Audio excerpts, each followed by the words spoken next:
Good evening friends, मैं अमित गौरव आप सभी का स्वागत करता हूं सक्सेस विद गौरव में और विश्वकर्मा पूजा की ढेर सारी शुभकामनाएं देता हूं आपको। आज का जो हमारा चैप्टर है वो औसत का तीसरा पार्ट है। 2 पार्ट मैंने इससे पहले बना दिया हूं, अगर आप नहीं देखे हैं तो उस पार्ट को पहले देख लें, उसके बाद इस पार्ट को देखें, जिससे कि आपको समझने में आसानी होगी, क्योंकि ये लेवल बाय लेवल धीरे धीरे हाई होता चला गया है। तो आज अचानक लेवल 3 देखेंगे तो आपको हो सकता है ना समझ में आए। तो मैं आपको सजेस्ट करूंगा कि पहले आप एवरेज का पार्ट 1, पार्ट 2 फिर पार्ट 3 देखें। तो पिछले वीडियो में जैसा कि मैंने आपको बताया था कि एग्ज़ाम की तैयारी कैसे करें, कैसे अपने टाइम को बचाएं, कम से कम समय में ज़्यादा से ज़्यादा क्वेश्चन को अटैम्प्ट करें। आज मैं आपको एवरेज का रामबाण कह सकते हैं, ऐसे फार्मूले को बताने वाला हूं जो एवरेज का रामबाण है। रामबाण मीन्स कि उस फार्मूले से आप कई तरीक़ों के मैथ को बना सकते हैं, जो हो सकता है आपको काफ़ी टाइम कंज्यूम करता है, या हो सकता है आप उसे ना भी बना पाते हैं। ठीक है, तो अब मैं इस चैप्टर को शुरू करता हूं। इसमें जो सबसे पहला क्वेश्चन है वो है 25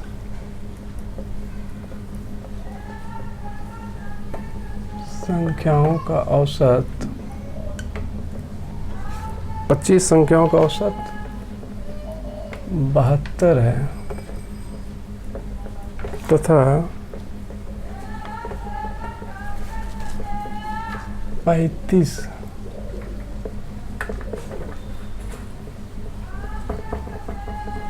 संख्याओं का औसत 84 है। तो पूरी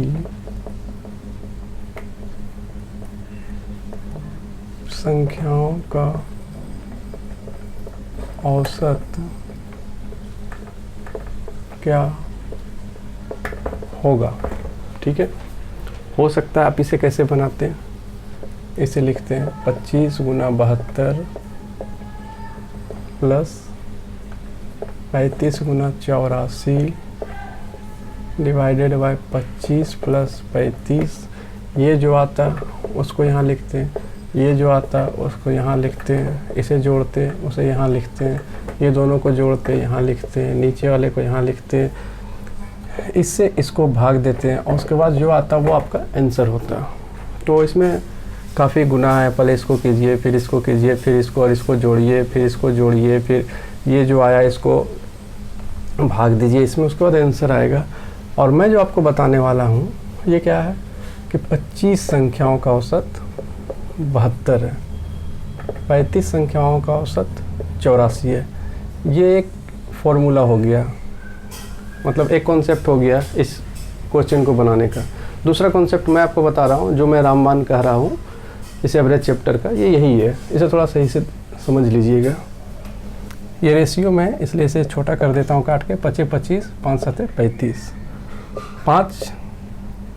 ये 25 संख्याओं का औसत 72 था, अब 25 को छोटा कर दिया तो 5 का 72 हो गया और 7 का 84 हो गया। ठीक है, ये इससे कितना ज़्यादा है ये ध्यान रखना है, ये इससे 12 ज़्यादा है।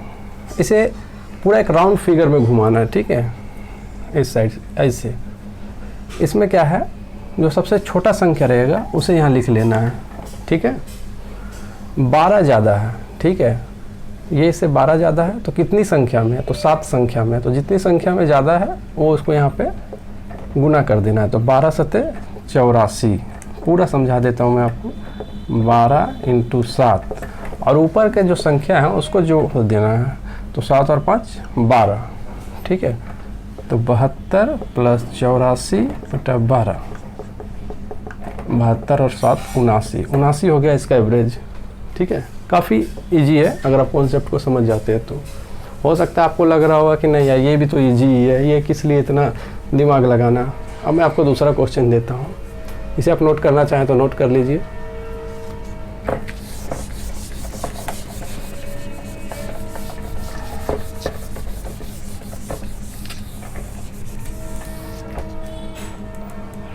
इसी में हमारा दूसरा क्वेश्चन है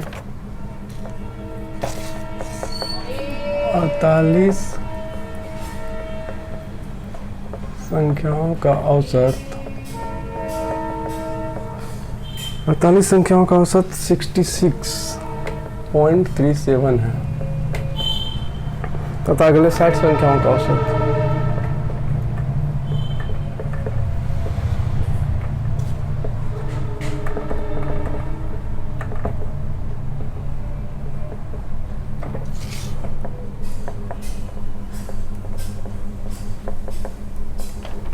अगले 60 संख्याओं का औसत 75.37 है।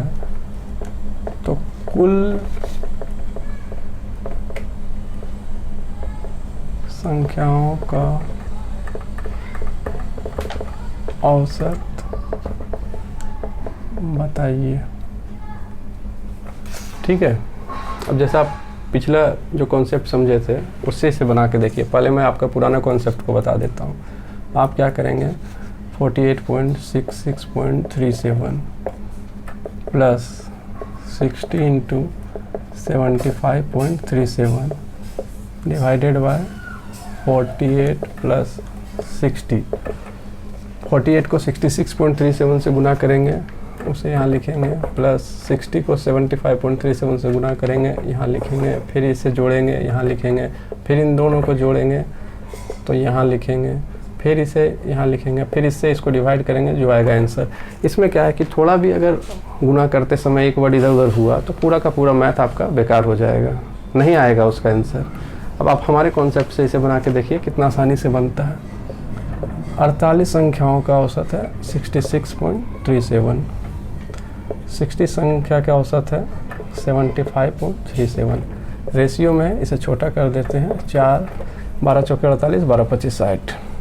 ये से कितना ज़्यादा है, 9 ज़्यादा है।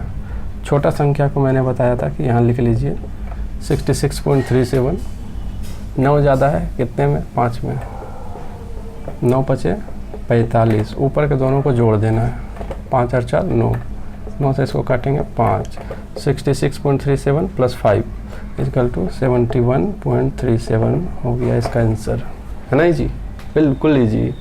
अगर आप इस तरीके से बनाने जाते हैं तो हो सकता है अगर आप ठंडे में एग्ज़ाम दे रहे हो तो आपके पसीने निकल जाएं, लेकिन ये जो है ना कुछ नहीं है, सिर्फ कॉन्सेप्ट का खेल है। अगर आप इसे समझ गए, मैं चूँकि इस तरह का आपको अभी 6-7 क्वेश्चन कराऊंगा ताकि आपका कॉन्सेप्ट क्लियर हो जाए और आपका प्रैक्टिस भी हो जाए। ठीक है, आप इसे नोट करना चाहें तो नोट कर सकते हैं।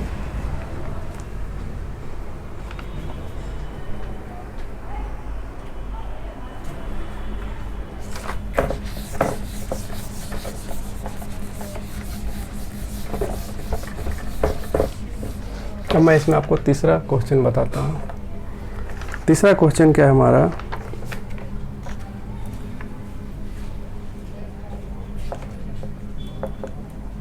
एक कक्षा में 3 विभाग A B C, A B तथा सी है।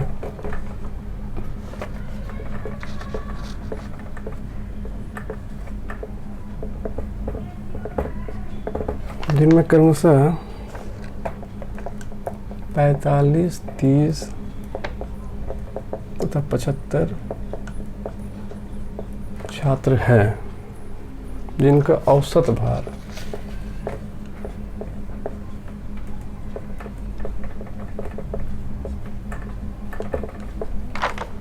जिनका औसत भार 52 kg, 58 kg तथा 55 kg है। तो कक्षा के समस्त छात्र का औसत भार ज्ञात कीजिए। एक कक्षा में 3 विभाग ए, बी तथा सी है, जिनमें क्रमशः 45, 30 तथा 75 छात्र हैं, जिनका औसत भार 52 kg, 58 kg तथा 55 kg है। तो समस्त कक्षा में जितने भी छात्र हैं उनका सबका औसत भार क्या होगा। आपका पुराना ट्रिक 45 गुना 52 प्लस 30 गुना 58 प्लस 75 गुना 55, 45 प्लस 30 प्लस 75। इसे आप गुना करेंगे यहाँ, इसे गुना करेंगे यहाँ, इसे गुना करेंगे यहाँ, इसे जोड़ेंगे यहाँ, फिर इन तीनों को जोड़ेंगे यहाँ, फिर इसे जोड़ेंगे, सॉरी इसे लिखेंगे यहाँ, फिर इससे इसको भाग देंगे, जो आएगा आपका आंसर होगा। तो हो सकता है कि आप 2 घंटा जोड़ घटाव गुना में ही बीत जाए अगर इस तरह से बनाएंगे तो इस तरह से आप 10,000 में तो जा सकते हैं, 100 में नहीं। क्योंकि मैंने आपको पिछले ही वीडियो में बताया है कि आपको 100 तक जाना है, तो 100 तक जाने के लिए आपको वो करना होगा जो बाकी लोग नहीं कर रहे हैं, क्योंकि जो बाकी लोग कर रहे हैं वो आप करेंगे तो आप भी उन जैसा ही हो जाएंगे, आप भी उन्हीं के लाइन में खड़े हो जाएंगे, और लाइन बहुत लंबा है, इसलिए आपको कुछ अलग करना है। सीढ़ियों से ना चढ़ के लिफ्ट से चढ़ना है, डायरेक्ट आम को तोड़ना है, ना कि पत्थर मार के, ठीक है। अब इसे मैं बताता हूँ कैसे बनाना है। A B C, ए में 45 छात्र, 30 छात्र और सी में 75 छात्र रेशियो में है। इसको काट देते हैं 5 से 9, सॉरी इसे 15 से ही काट देते हैं। 15 तिया 45, 15 दूना 30, 15 पचिया 75। औसत कितना है? 52, 58 और 55। चूँकि मैं बताया था आपको सबसे छोटा यहाँ लिख लेना है, ठीक है। ये इससे कितना ज़्यादा है? 6। ये इससे कितना ज़्यादा है? 3। तो 6 ज़्यादा है तो 6 दूना 12, और 6 ज़्यादा कितना? 2 संख्या में, तो 6 दूना 12। 3 ज़्यादा कितना? 5 संख्या में, तो 5 तिया 15, ठीक है। तो यहाँ हो जाएगा 27। 5 3 2, 5 6 7 3 10। एक बार फिर से आप देख लीजिए, मैंने बताया 45 30 75, जो यहाँ है 45 30 75 छात्र थे, इसको रेशियो में काट दिया हूँ। 15 तिया 45, 15 दूना 30, 15 पचिया 75। इसका औसत भार था 52, 58 और 55। 52, 58 और 55। मैं बताया था आपको सबसे छोटे को यहाँ लिख लेना है। इससे ये कितना ज़्यादा है? 6। 6 लिख दिया। 6 दूना 12, 12 को लिख दिया। ये कितना ज़्यादा इससे? 3। 3 कितने में? 5 संख्या में, तो 5 तिया 15, 15 तो 15 12 27। ऊपर का संख्या को जोड़ देंगे, 5 6 7 और 3 10। ये हो गया 52। और ये जो 0 है इसको अगर हम यहाँ हटा देते हैं तो यहाँ पे हो जाएगा पॉइंट। तो 52 प्लस 2.7 इक्वल टू 54.7 हो जाएगा। इसका आंसर कुछ नहीं है, बिल्कुल गुना भागा जोड़ घटाव कुछ नहीं, छोटा सा है, हाथों पे जोड़ सकते हैं, ठीक है। आप इस कॉन्सेप्ट को समझ लीजिएगा। देखिए इस तरह इसको कॉन्सेप्ट को समझने से आपके कितने तरह के मैथ बन सकते हैं, जो काफ़ी पेचीदा हो सकता था अगर आप इसको ना समझ पाएंगे तो। हो सकता है ना भी बना पाएँ, हो सकता है काफ़ी टाइम आपका कंज्यूम हो जाए एग्ज़ाम में, ठीक है। इसको अगर आप नोट करना चाहें तो नोट कर लीजिए, फिर मैं आगे के वीडियो के बारे में, क्वेश्चन के बारे में आपको बताता हूँ।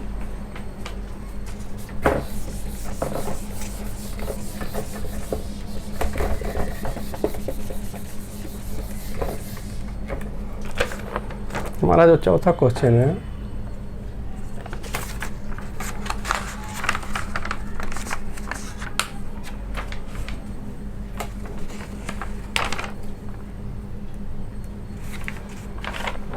वो है कक्षा में 4 विभाग।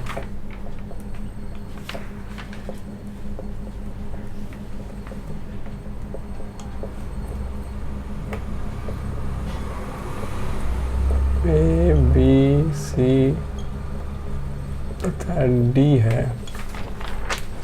A B C तथा D है, जिनमें क्रमशः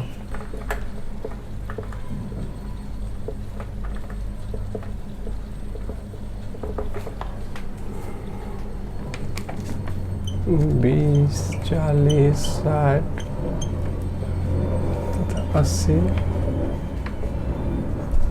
छात्र हैं। इसकी औसत आयु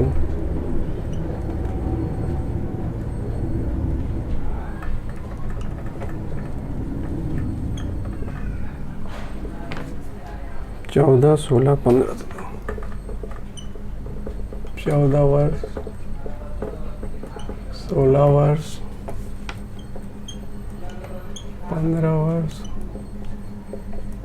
तथा 17 वर्ष है। तो बताएं पूरी कक्षा का औसत आयु क्या है। एक कक्षा में 4 विभाग है, ए, बी, सी तथा डी, जिनमें क्रमशः 20, 40, 60 तथा 80 छात्र हैं, जिसकी औसत आयु 14 वर्ष, 16 वर्ष, 15 वर्ष तथा 17 वर्ष है। तो पूरी कक्षा की औसत आयु क्या होगी। फिर पुराना ट्रिक से आप बनाइएगा। तो क्या कीजिएगा, 20 को 14 से गुना कीजिएगा, 40 को 16 से कीजिएगा, 60 को 15 से और 80 को 17 से, और गुना करने के बाद जो आएगा उसे ऐड कीजिएगा। ये नीचे सारे संख्या को ऐड कीजिएगा, फिर इसे डिवाइड कीजिएगा, उसके बाद जो आएगा आंसर होगा। मैंने आपको बताया कि अगर गुना में एक भी वर्ड इधर उधर हुआ तो आपका पूरा क्वेश्चन गलत हो जाएगा। अब देखिए इसे आप कितने आसानी से बना सकते हैं। ये तो मैं पेन इसलिए यूज कर रहा हूँ ताकि मैं आपको अच्छे से समझा सकूँ, नहीं तो आप इसे बिना पेन का भी बना सकते हैं। कोशिश कीजिएगा आपकी इसे समझने के बाद आप एक बार बिना पेन का बना के देखें, बहुत ही आसानी से बन जाएगा। ए, बी, सी, डी 20, 40, 60, 80 छात्र हैं। रेशियो में है, काट देते हैं 1, 2, 3, 4। औसत कितना है 14, 16, 15, 17। चूँकि मैंने बताया था सबसे छोटा वाला लिख लेना है। ये कितना ज़्यादा है 2 ज़्यादा है कितनी संख्या में 2 संख्या में, तो यहाँ हो जाएगा 4। ये इससे कितना ज़्यादा है 1 कितनी संख्या में 3। ये इससे कितना ज़्यादा है 3 कितनी संख्या में 4 संख्या में 12। 12, 4, 16 और 3, 19। सबको जोड़ देंगे 4, 3, 7, 8, 9, 10। ये 0 जो हम हटाएंगे तो यहाँ पे पॉइंट हो जाएगा। तो ये है 14 + 1.9 = 15.9 वर्ष हो जाएगा। ये पूरी कक्षा का औसत आयु, ये ABCD जो है ना, इसकी पूरी कक्षा की औसत आयु हो जाएगा 15.9 वर्ष। ठीक है, बहुत ही आसानी से बन गया, कुछ नहीं है। मतलब जो अभी छोटे बच्चे हैं ना, जो गुना भागा सीख रहे हैं, वो भी इतना गुना भागा कर सकते हैं। तो आप इसे आसानी से बना सकते हैं, कॉन्सेप्ट को समझना है। आप नोट करना चाहें तो नोट कर लीजिए, फिर मैं आगे आपको बताता हूँ दूसरा क्वेश्चन। तो ये एक ध्यान दीजिएगा कि एक क्वेश्चन से, एक ट्रिक से कितने सारे क्वेश्चन बन रहे हैं। ठीक है,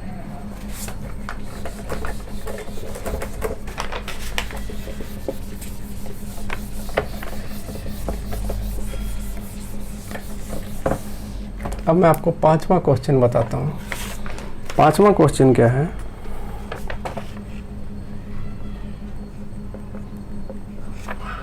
एक कक्षा में 3 विभाग A, B तथा C। एक कक्षा में 3 विभाग A, B तथा C है।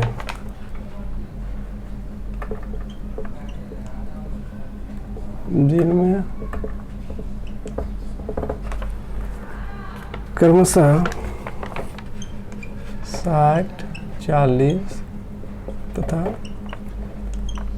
100 छात्र हैं, जिनका औसत प्राप्तांक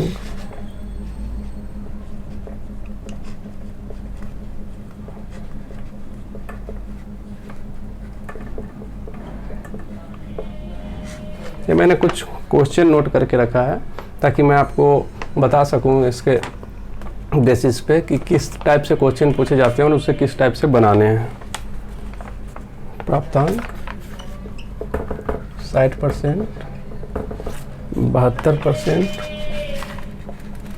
तथा 78% है।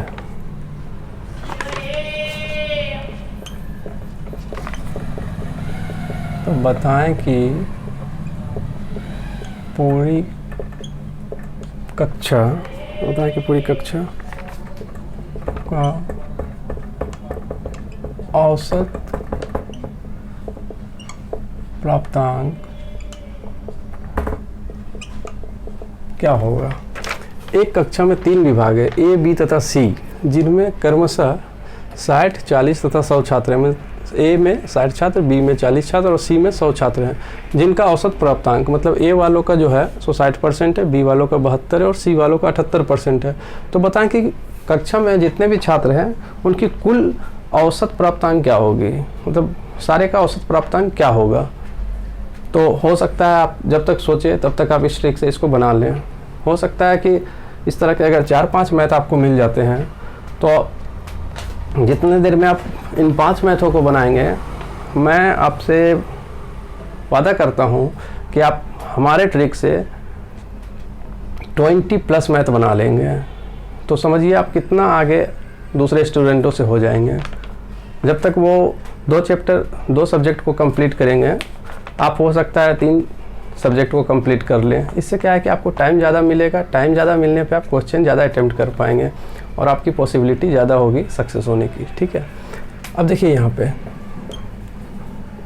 ए, बी, सी। ए में कितने हैं 60, 40, 100 छात्र हैं। रेशियो में काट देते हैं 20 से, कितने हैं 60, 72 तथा 78% है। जो सबसे छोटा है वो लिखना है, 60 लिख दिए। ये कितना ज़्यादा है 12, ये कितना ज़्यादा है 18। 12 ज़्यादा है कितनी संख्या में 2 संख्या में, तो 12 दूना 24। 18 ज़्यादा है कितनी संख्या में 5 संख्या में, तो 18 पचे 90, 4 114। ऊपर कितनी संख्या है 5, 2 7 और 3 10। ये परसेंटेज हो जाएगा। ये 0 हटाएंगे तो यहाँ पे पॉइंट लग जाएगा। ठीक है, तो हो जाएगा कितना 60 + 11.4 मतलब 71.4% हो जाएगा इसका आंसर। बहुत ही आसानी से आप बना सकते हैं, बिल्कुल आसानी से। सिर्फ कॉन्सेप्ट को समझिए, प्रैक्टिस कीजिए, कुछ नहीं है मैथ, प्यार हो जाएगा आपको मैथ से। बस थोड़ा सा इंटरेस्ट लेना है और प्रैक्टिस करते रहना है। ठीक है, देखिए कुछ नहीं था इसमें। अगर फिर भी आपको कहीं कन्फ्यूजन होता है तो आप कमेंट कर सकते हैं, मैं आपको दोबारा बताऊंगा। ए, बी, सी है। ए में 60 छात्र हैं, बी में 40 छात्र थे, सी में 100 छात्र थे। मैंने इसको रेशियो में था तो छोटा कर दिया काट के, 20 दिया 60, 20 दूना 40, 20 25 100। यहाँ पे जो है ए 60% पाया था, बी 72%, सी 78%। जो मैं बताया था कि सबसे छोटे को लिखना है, सबसे छोटा यहाँ लिख दिया। ये इससे कितना ज़्यादा है 12 ज़्यादा है, ये इससे कितना ज़्यादा 18। 12 ज़्यादा कितनी संख्या में 2 संख्या में, तो 12 दूना 24 लिख दिया। 18 ज़्यादा कितनी संख्या में 5 संख्या में, तो 18 पचे 90 लिख दिया। इन दोनों को जोड़ के 114 कर दिया, 114 हो गया। ऊपर के सारे को जोड़ देना है, 5 2 7 3 10, 10 लिख दिया। ये 0 को हटाया, यहाँ पॉइंट हो गया, तो यहाँ पे 60 था प्लस 11.4 हो गया। टोटल को जोड़ दिया तो हमारा आंसर हो गया। ठीक है, आप नोट करना चाहें तो इसे नोट कर लीजिए।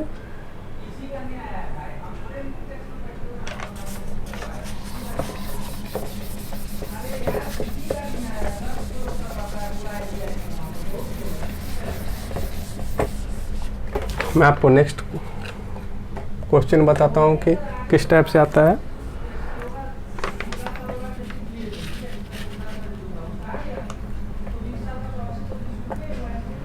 एक छात्रावास में 1800 विद्यार्थी हैं। एक छात्रावास में 1800 विद्यार्थी हैं, जिसमें 40%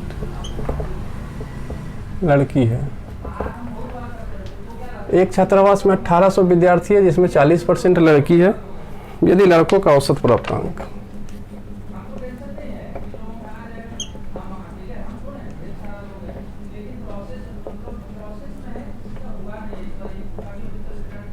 लड़कों का औसत प्राप्तांक 80% है तथा लड़कियों का औसत प्राप्तांक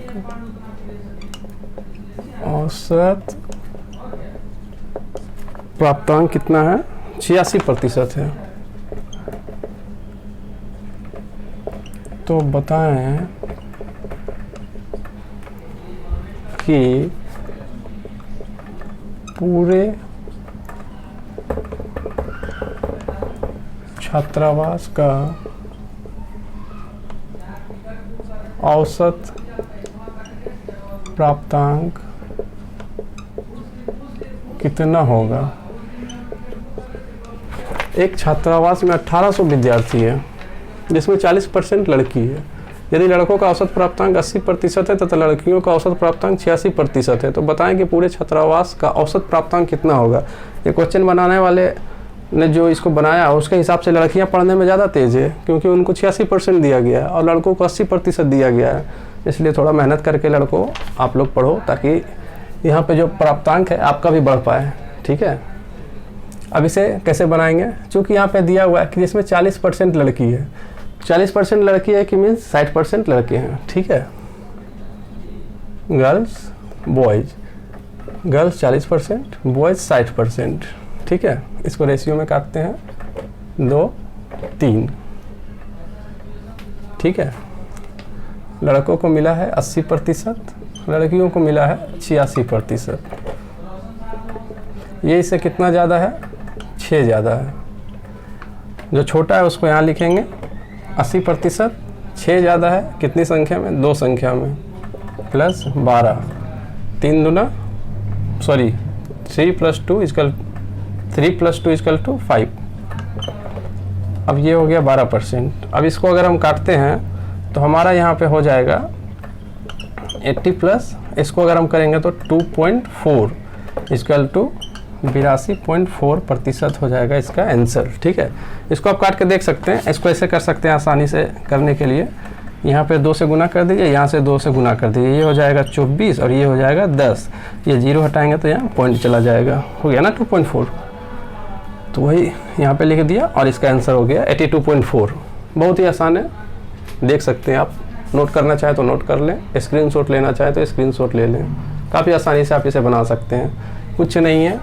कई तरीकों के मैथ्स के बारे में जैसे मैं बताया, कई तरीकों के क्वेश्चन के बारे में आप इसको एक फॉर्मूला लगा के यूज कर सकते हैं। इसलिए मैंने फर्स्ट में ही बताया कि ये रामबाण है। रामबाण मीन्स कि कई रोगों का उपचार इसके लिए एक रामबाण दवाई होता है ना, उसी तरह कई क्वेश्चन के लिए एक फॉर्मूला, रामबाण फॉर्मूला।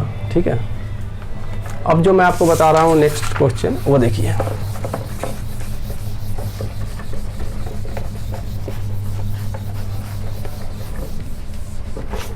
जो हमारा 7वां क्वेश्चन है, किसी कस्बे में पुरुषों तथा स्त्रियों की कुल जनसंख्या।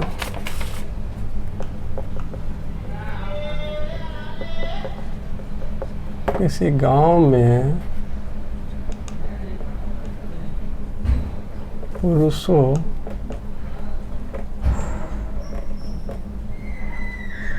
तथा महिलाओं की कुल जनसंख्या 60,000 है।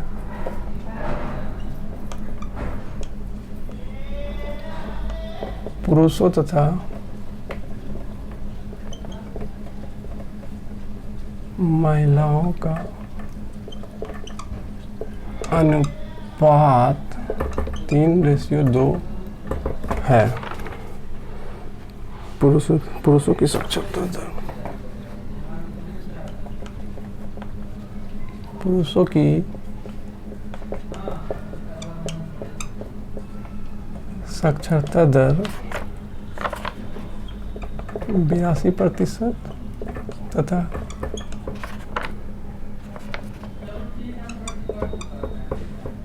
महिलाओं की साक्षरता दर 74% है। तो पूरे गांव का साक्षरता दर औसत क्या है, किसी गांव में पुरुषों तथा महिलाओं की कुल जनसंख्या 60,000 है। पुरुष तथा महिलाओं का जो रेशियो है वो 3 और 2 के अनुपात में है। पुरुषों की साक्षरता दर 82% तथा महिलाओं की साक्षरता दर 74% है। मतलब मेहनत कर रहे हैं, पुरुषों की साक्षरता दर में वृद्धि हुई है। तो पूरे गांव की साक्षरता दर औसत क्या है, प्रतिशत क्या है? तो पूरे गांव की साक्षरता दर क्या है? ठीक है, तो पूरे गांव की साक्षरता दर क्या है, क्वेश्चन ये है। अब नॉर्मल अगर एक कैंडिडेट बनाएगा तो कैसे बनाएगा कि 60,000 है जिसमें से 3 जेंट्स का है, तो 60,000 का करेगा तो यहाँ पे हो जाएगा 36,000 उसके हिसाब से मेन, 24,000 उसके हिसाब से हो जाएगा वीमेन। ठीक है, अब जो है वो 36,000 का 82% निकालेगा, महिलाओं का जो 74% है और 24,000 का 24% निकालेगा, उसके बाद आगे प्रोसीजर करेगा। तो काफ़ी टाइम है, काफ़ी पेचीदा है। देखिए कितने आसानी से बनता है।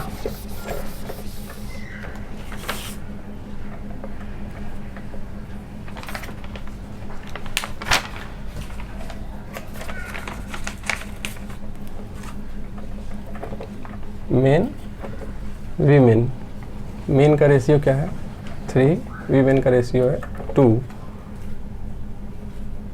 कितना प्रतिशत है 82%, महिला जो है 74%। जो छोटा है मैंने बताया था, जो छोटा है उसे पहले लिखना है। छोटा क्या है 74, कितना ज़्यादा है ये 8% ज़्यादा है। ये 74 है, ये 82, 8% ज़्यादा। 8% ज़्यादा है कितनी संख्या में, 3 संख्या में, मतलब 8 दिया 24, 24 ऊपर जोड़ देना, 3 और 2 5।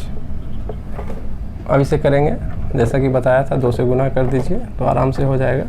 तो 74% प्लस 4.8 इक्वल टू 78.8% हो जाएगा पूरे गांव का साक्षरता दर। ठीक है, पूरे गांव का साक्षरता दर हो जाएगा 78.8%। काफ़ी आसान है, कई मैथ मैंने आपको बता दिया इस तरह से, जिससे कि आपका प्रैक्टिस हो जाए और आप आसानी से इसको बना सकें। ठीक है, अब मैं लास्ट क्वेश्चन आपको बताने जा रहा हूँ। ये मेरे किसी स्टूडेंट ने मुझसे पूछा, मुझे बहुत अच्छा लगा कि चलो कई सारे ऐसे स्टूडेंट हैं जो हमारे वीडियो को देख के वॉच कर रहे हैं और उनको प्रॉब्लम आ रहा है, तो वो इसकी जानकारी चाहते हैं। क्योंकि क्वेश्चन वो पूछते हैं जो आपकी वीडियो को देख रहे हो, जिनको डाउट हो रहा हो। जैसा कि उसने पूछा कि प्रथम 20 सम प्राकृतिक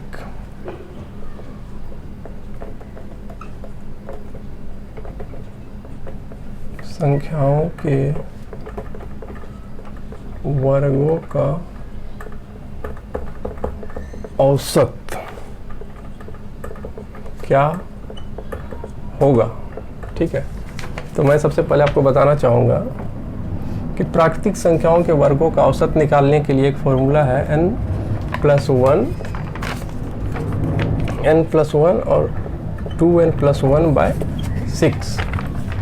ठीक है, n+1 2n+1/6। अब यहाँ पूछा गया था सम प्राकृतिक संख्याओं के वर्गों का औसत, प्रथम 20 सम प्राकृतिक। तो सम प्राकृतिक निकालने के लिए क्या करेंगे, 2 square 4 square 6 square 8 square plus ... 40 square. ये अगर फॉर्मूला से बनाते तो जो मैं बता रहा हूँ, नहीं तो आप फिर करते रहिए। 2 का स्क्वायर 4, 4 का स्क्वायर 16, 6 का स्क्वायर 36, 8 का स्क्वायर 64, 10 का स्क्वायर 100, 12 का स्क्वायर 144, 14 का स्क्वायर 196 और इस तरह से 40 तक आप करते रहिए।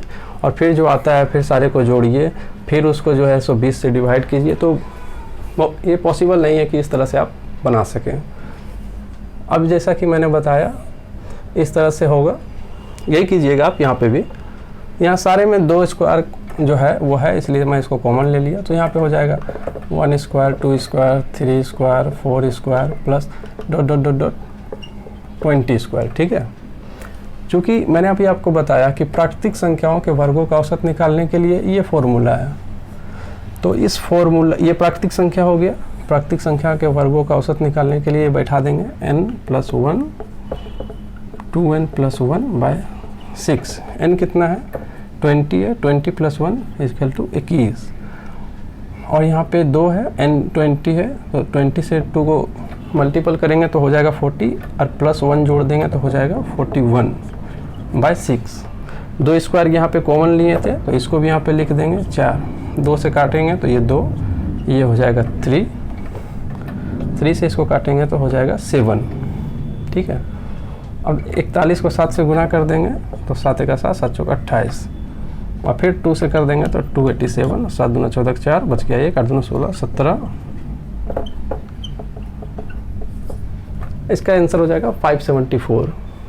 ठीक है, सिर्फ आप ये फॉर्मूला को अगर याद रखते हैं तो इससे भी कई तरह के बना सकते हैं, चाहे तो आप सम भी बना सकते हैं, इससे प्राकृतिक संख्याओं के वर्गों का औसत भी निकाल सकते हैं। ठीक है, तो आज